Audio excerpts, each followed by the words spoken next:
ABP news, सर्वसामान्य जनतेचं खुलं व्यासपीठ।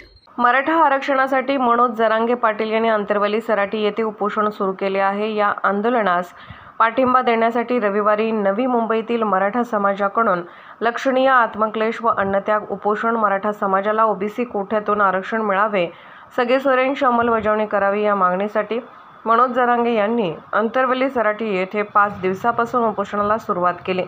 या आंदोलनास राज्यभरातून मराठा समाजाकडून पाठिंबा मिळत आहे। नवी मुंबईतील मराठा बांधवांकडून देखील या आंदोलनास पाठिंबा देण्यासाठी नवी मुंबईतील छत्रपती शिवाजी महाराज चौक वाशी येथे आत्मक्लेश अन्नत्याग उपोषण करण्यात आले। जीवाची पर्वा न करता लढा देणारे जरांगे यांच्या पाठीशी मराठा समाज हा भक्कमपणे उभा असून आरक्षण न मिळाल्यास आक्रमक भूमिका घेण्यात येईल असा इशाराही देण्यात आला। ब्युरो चीफ दशरथ चव्हाणसह विष्णू भुरे, नवी मुंबई। सराटी जवळच एक वडीगोद्री गाव आहे, त्यामध्ये आज समर्थक एकमेकांना भेटले होते, त्या गोष्टीला कसं बघता तुम्ही? वडीगोद्री ॲक्च्युली काय, वडीगोद्रीचं आंदोलन जे आहे ते तिथे 2 आंदोलन चालू आहेत आणि जे आंदोलन मनोजदादा जरांगे पाटलांचं आंदोलन सुरू झाल्यानंतर, उपोषण सुरू झाल्यानंतर झालेलं हे जे आंदोलन आहे 2, एक मंगेश ससाणे आणि दुसरं लक्ष्मण हाके म्हणणारे करतात, हे सरकारचे पेड हस्तक आहेत। तर ॲक्च्युली धनगर समाजाचं जे आरक्षण चालू आहे ते पंढरपुरात आहे, त्यालाही सर्व समाजाचा किंवा पाठिंबा आहे किंवा हे आहे। तर ह्यांना फक्त समाजात तेढ निर्माण करण्यासाठी उभा केलेला आहे। काल तिथल्या काही त्यांच्या हस्तकांनी 2-3 लोकांनी तिथल्या मराठा बांधवांना मारहाण करायचा प्रयत्न केला, त्यात शिवाजी महाराजांचं चित्र असलेला झेंडा फाडण्याचाही प्रयत्न केला। पण तरीही मनोज जरांगे पाटलांच्या सांगण्यामुळं लाखोचा तिथं समुदाय असतानाही शांतता राखण्यात आलं, कुठलंही हिंसक वळण दिलं नाही। आणि मराठा समाजाची पहिल्यापासून हे आहे की भूमिका आहे की हे आम्ही जे करतोय आंदोलन, की आमची जी मागणी आहे ती संविधानिक पद्धतीने मागतोय, आम्ही कुठलंही हिंसक कृत्य करणार नाही आणि समाजात तेढ निर्माण होईल असं कुठलीही पहेल आमच्या बाजूने होणार नाही। जिथे कुठे इतर समाजावर अन्याय होईल तिथं सगळ्यात आधी मराठा समाज म्हणून आम्ही उभा असू आणि आम्ही हे ग्वाही देतो की आम्ही तिथं कुठलीही तेढ निर्माण होऊ देणार नाही। वडीगोद्रीमध्ये जे आहे ते आंदोलन त्यांनी प्रशासनाने त्यांना परमिशनच द्यायला नाही पाहिजे, कारण हे वडीगोद्री जर तुम्ही पाहिलं असेल, तुम्ही कधी गेला असाल, ते हायवेवरती आहे, तो नॅशनल हायवे आहे, तो औरंगाबादला जाणार, संभाजीनगरला जाणार आहे, त्याच्या चौकात तुम्ही आंदोलन परमिशन देताय आणि ते 2-2 आंदोलन परमिशन देत आहे। तिथे वाहतुकीचे नियम किंवा मग त्यांच्यासाठी काही वेगळे आहेत का? तर आमचा तिथं हे आहे की सरकारनेच ते घडवून आणण्यासाठी किंवा ओबीसी बांधव किंवा मराठीमध्ये काही तेढ निर्माण होईल, पण महाराष्ट्र हा पुरोगामी आहे, शाहू फुले आंबेडकरांच्या विचारानं जाणारा महाराष्ट्र आहे। त्यामुळं इथे तुम्ही कितीही प्रयत्न केला तर कोणत्याही समाजामध्ये तेढ होणार नाही, हे आम्ही 100% ग्वाही देतो। तुमच्या मागण्या पूर्ण नाही झाल्या, अन्नत्याग करून सुद्धा तर पुढची भूमिका काय असणार आहे आपल्या समाजामध्ये? आम्ही तर आणखीही सरकार आमचे दखल घेईल। मनोजदादाच्या ज्या मागण्या आहेत की बाबा ओबीसीतून आरक्षण, सगळे सोयरे कायदा, हैदराबाद गॅजेटियर आहे, परत दुसरं जे आहे सातारा गॅजेटियर किंवा मुंबई गॅजेटियर, हे लागू करेल आणि मराठा समाजाला न्याय देईल। आणि नाही न्याय दिला तर त्यांनी लोकसभेला पाहिलेलंच आहे की मराठा समाज काय करू शकतो।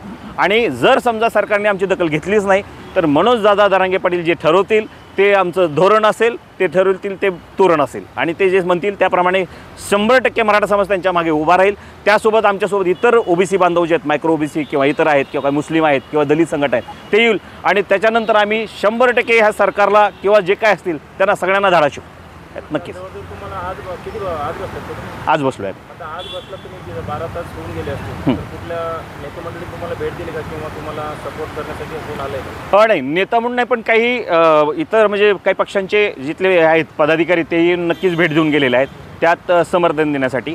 काही दलित संघटनेचे नेते आले, त्यांनी समर्थन, काही मुस्लिम संघटनेचेही आले होते, त्यांनी समर्थन दिलेलं आहे यात येते। पण कुठल्या प्रशासनाकडून किंवा राज्य सरकारकडून असं कोणीही भेट दिलेली नाही यात येते। काय सांगाल मनोजदादा जरांगे आपल्या उपोषणाला बसण्याचं काय मागणं आहे तुमच्या आणि उपोषणाची बसण्याची भूमिका काय आहे? आता 16 तारखेला रात्री आदरणीय मराठा योद्धा मनोजदादा जरांगे पाटील उपोषणाला बसलेले आहेत आणि त्यांचं हे 6वं उपोषण आहे या वर्षातलं।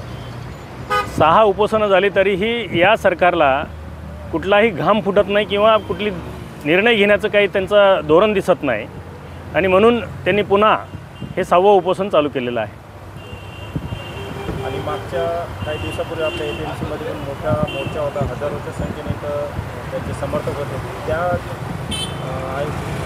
त्याच्यामध्ये तुम्हाला काय आश्वासन दिल्या गेली, का परत तुम्हाला बसण्याची वेळ आली? आज आम्ही मनोजदादा जरांगे पाटलांच्या उपोषणाच्या समर्थनार्थ नवी मुंबईच्या वतीनं मराठा बांधवांनी आत्मक्लेश आणि अन्नत्याग उपोषण करत आहोत।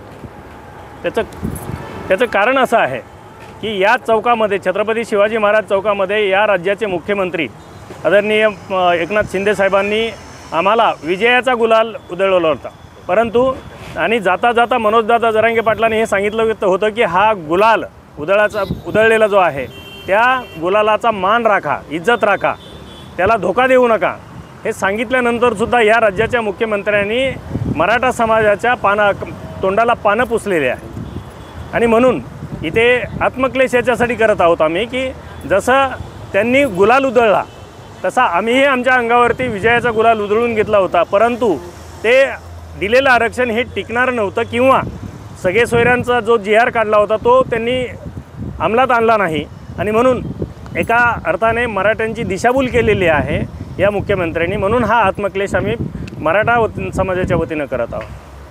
किती दिवस चालणार आहे अन्नत्याग केला, किती दिवस चालणार आहे? सध्या तरी आम्हाला पोलीस प्रशासनाने उद्यापर्यंत मुदत दिलेली आहे।